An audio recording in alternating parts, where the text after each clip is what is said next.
Hey y'all, welcome to Homesteading Monday. I'm Madden from Self-Reliance Publishing, and today I want to talk about the benefits of smaller livestock on a self-sufficient homestead.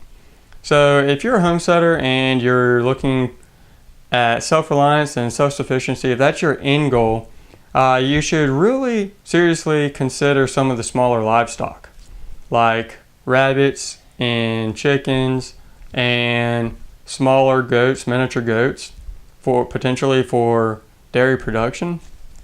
And I say that because smaller animals tend to be more efficient. If you look at the feed conversion ratio of different animals, which is fairly easy to pull, if you Google feed conversion ratio or FCR and whatever animal you're looking at, you can come up with different data and get rough numbers.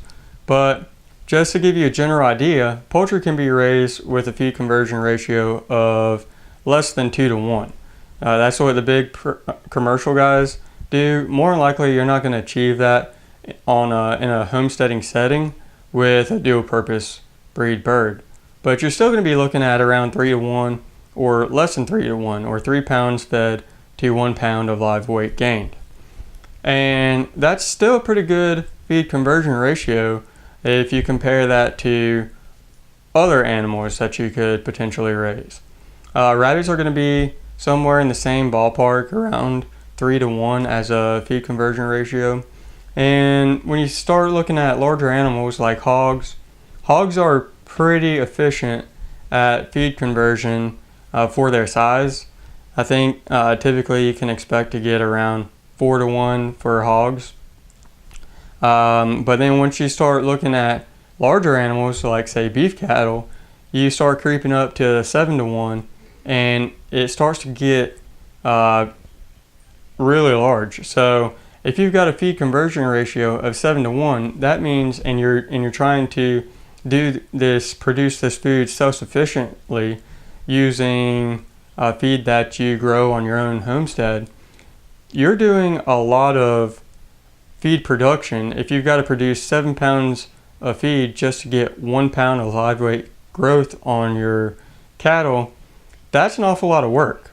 So unless you happen to be blessed with a large homestead with a lot of pasture land where your cattle can get most of their food and their feed just by grazing, it really doesn't make sense to raise larger animals like that.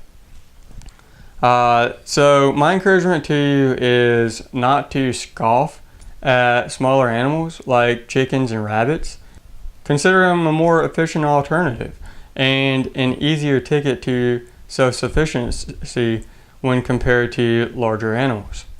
So I'm living here on a city lot, so obviously I'm constrained to smaller livestock. I currently have chickens, and I'm looking at adding rabbits. I've had rabbits in the past and I have all the stuff for them. I just need to buy my breeding stock to get started again. And I'm looking at doing some alternative feed options for those, and to see if there's any way I can produce a majority of the feed here on a city lot. I know it's sort of a stretch goal and I don't know how realistic it is, but it's something that I'm shooting. So that's talking about meat, but the same applies to dairy products as well. If you are considering getting a cow to provide your family with milk and other dairy products, you might consider a goat or even a miniature goat as an alternative to that. If you can get your family used to goat milk and goat cheese, that might be the wiser alternative as far as the feed input to dairy product output. It'd be probably more efficient to care for 3 miniature goats that would provide you with a steady supply of milk year-round, essentially, compared to having 1 cow where the milk supply would fluctuate. There'd be a time period where you didn't get any milk at all, and there'd be a time period where you'd have way too much. So consider scaling down and consider how much of that feed you can produce yourself if your end goal is self-reliance and self-sufficiency. I hope you found this video helpful. As always, I appreciate every like, every comment, and every subscribe. Thank you for watching, and we will see you next time.